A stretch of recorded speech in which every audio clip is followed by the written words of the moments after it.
The Throne of Glass series, written by Sarah J. Maas. Originally set in Adalin, but then continuing over an entire continent as Maas expanded her repertoire in characters, plot twists, and scope. A thrilling and beautiful story of friendship, power, magic, and trauma. An amazing and carefully curated story with wyverns and valges and fae and humans, shapeshifters, magic users, and many more. And talking about it today with me will be Arya. Hi, I'm Arya.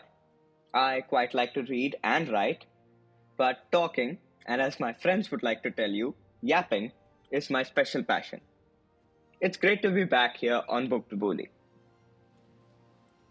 So, Arya, as you followed Celaena or Aelin's evolution from an assassin to a queen, which moment in her character development do you think impacted you the most? Did you find her growth believable and satisfying? I like the fact that we can differentiate between Celaena Sardothien, who was Adalin's assassin, and Aelin Galanthinius, who was the queen of Terrassen. And yet, the way she grows into herself is completely authentic. From a cold blooded killer, she becomes, well, a more warm blooded one. Now she kills more out of passion and out of love, actually, for her friends, than as a contract killer, which she used to be. A particular moment that I loved was her training against the force field in the fortress at Duranel, if you remember. It was the perfect midway point between her being an assassin, a warrior, and a queen. And I just personally really loved that scene.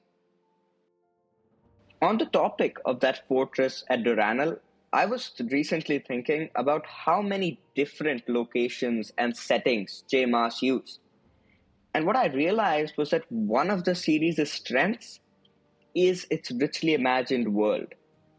What aspects of the world building stood out to you the most, Aadya? Did you find the world immersive and well developed? The Throne of Glass series is set in a very carefully crafted world by Sarah J. Maas. I personally loved the concept of the cadre as well as Aelin being able to transform into Fae and being able to access the extents of their power. I found Dorian's powers so interesting to learn about because we did not know anything about them until the third book, and even then, we did not know what they were. Aelin and Dorian were amazingly powerful together, with Aelin's fire and Dorian's unhinged magic. He literally changed Maeve's powers. Another very interesting aspect of the world were the wyverns and the witches. They were so cool in my eyes. The bond between the witches and the wyverns was very well developed and emotional.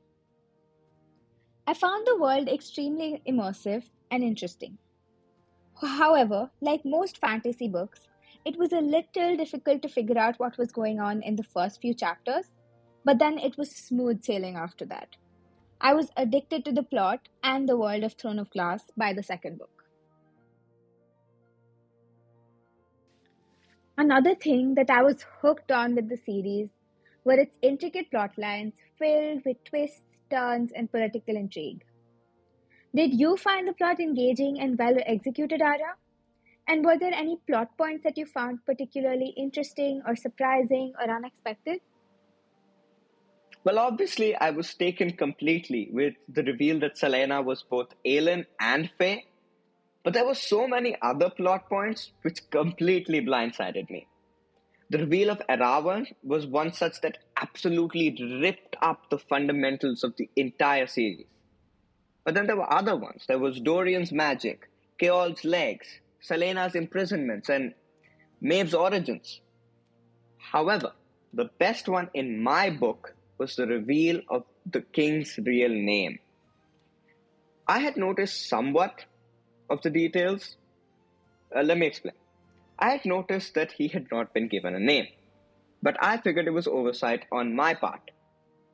And then, when that reveal came so elegantly and smoothly, it, it just paid off so successfully. And it was such a superbly twisted plot point which can only be designed by a conniving mind. And I loved it. Speaking of love, romance played a significant role in the series, just as it does in most young adult series, with various love interests for the main characters popping in and out of the plotline. How did you feel about the romantic relationships portrayed in the book? Were there any couples that you were particularly invested in and shipping? To me, the romance in the book was an added bonus to the fantasy world built by Sarah J. Maas. The romantic relationships were wonderfully fleshed out, and the way they evolved was perfectly suited to the story. My favorite couples were Lysandra and Aedion, Dorian and Manon, and Celaena and Sam. I felt that Lysandra and Aedion were a couple with the best build up to the relationship. They each saw the scarred versions of each other, and they still loved each other regardless of it. I was rooting for them throughout their fights and their arguments. Dorian and Manon, on the other hand, they were the exciting couple. They were two of the most enjoyable characters throughout the series. And it was so sweet to see Dorian care for someone in a way that he had been unable to since the unfortunate event with Sorsha.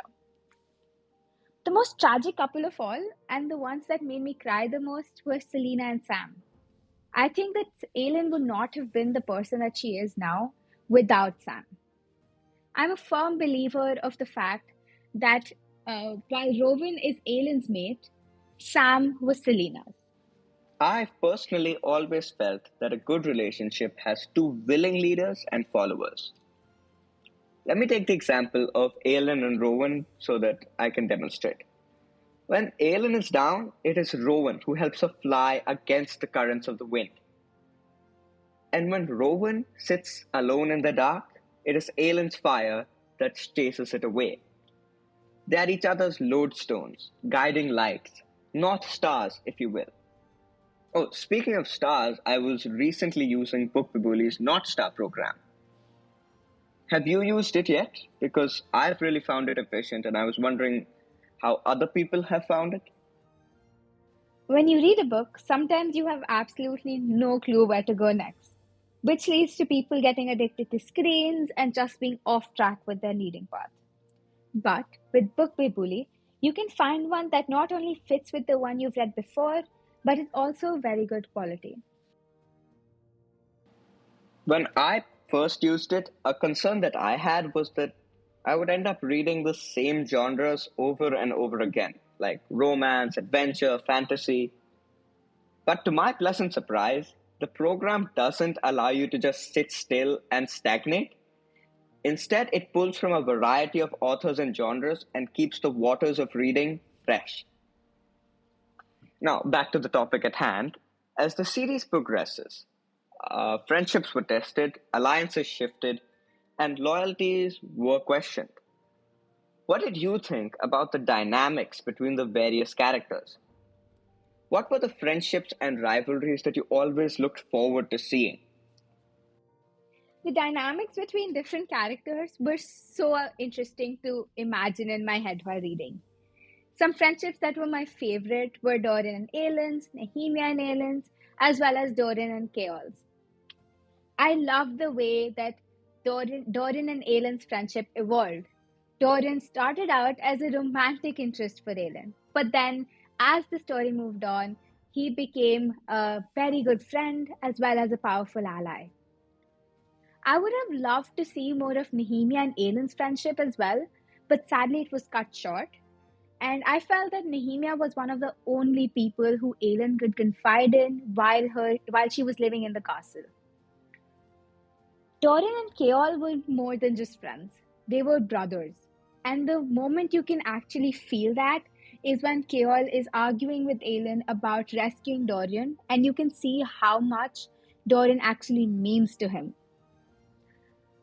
A really intriguing rivalry to me was Aelin and Lysandra's when she was first introduced.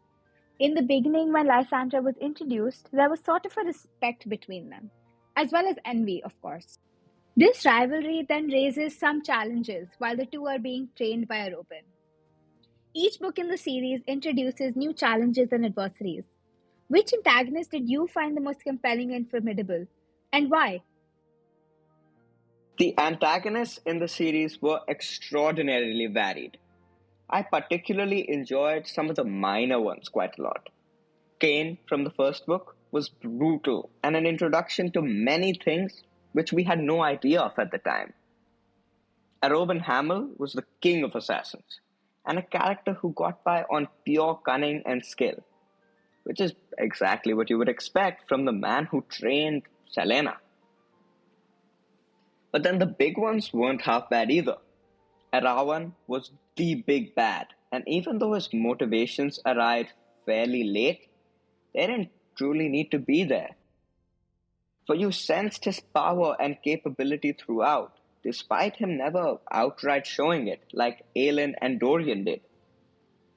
But the queen of villains was undoubtedly Maeve, also a Val's queen, whose cruelty, viciousness, and power seemed to grow exponentially by each book.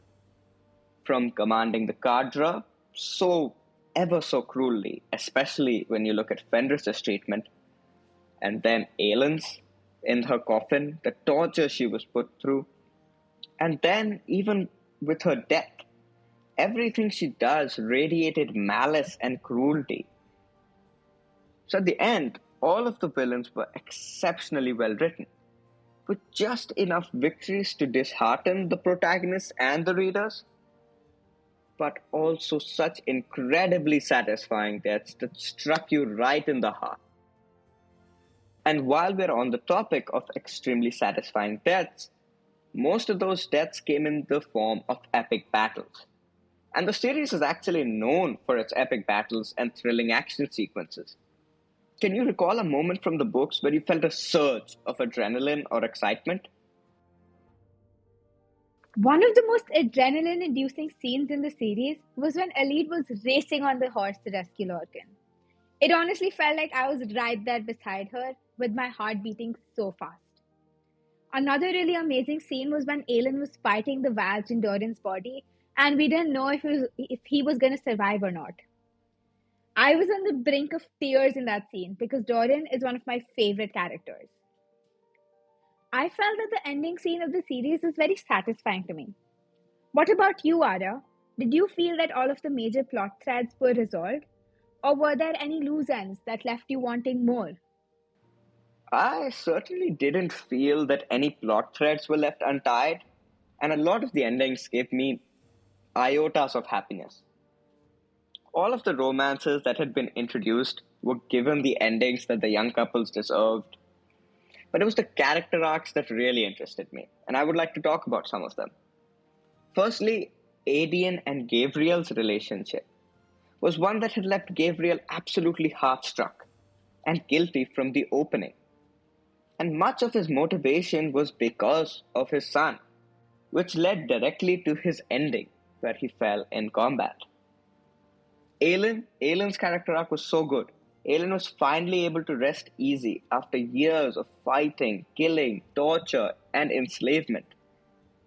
She had truly gone through a lot, from having her entire family killed to being taken in by an abusive master to then being betrayed by that abusive master and going to the harshest jail in all of the country, followed by then leading a rebellion against an evil king to take back her birthright, defeating that king, having all of her friends maimed or injured in some way, then sacrificing herself so that they could get away, and in turn being tortured for months on end. It was just heart wrenching whatever Aelin was going through at any given moment. And so when she finally was able to rest easy, it felt right. But then there's one other character whose arc I feel we don't talk about enough, and that was Keor. Because he finally discovered love after seeing so many of his previous infatuations fade away. Not only that, but his journey from naive foot soldier to grim rebel to jaded veteran and then this hopeful warrior was only third to Dorian and Aelin's in terms of development and nuance. There was one thing I would like to change about the ending, and that was Maeve's death. Several people deserved to end her life, and she, being a spectacular villain, deserved to go down in a spectacular form. And while I do think Fenris was the right choice to finish her off, I simply felt that there just wasn't enough action reserved for her death. Aelin was depowered and the Kadra had just risen up against her. It just didn't feel like it had the proper import I felt it deserved, although I still would point out that condensing 7 books worth of development and plot into one single felling blow would not have been the easiest thing in the world.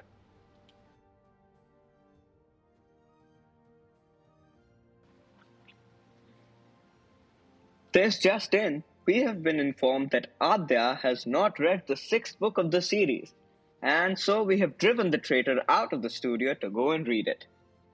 And therefore, I am the one delivering to you the conclusions.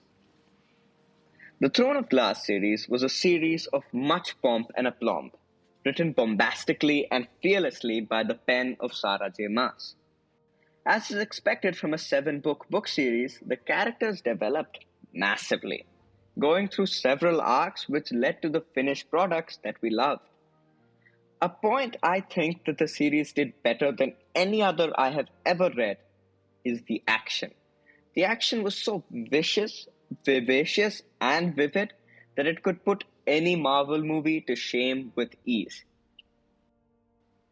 And now it's time for Bookbibuli Read Reco. The book is written clearly by a woman with a love for language. Flowing like water over a rock, it glides through plot points as silkily as possible. Like and dislikes for characters wax and wane as J. Maas really takes her time to ensure that her characters seem like real people and allows the character arcs to breathe and be as long as possible instead of feeling rushed. And of course, it would be criminal not to mention just how fine an exponent of action and banter this woman is.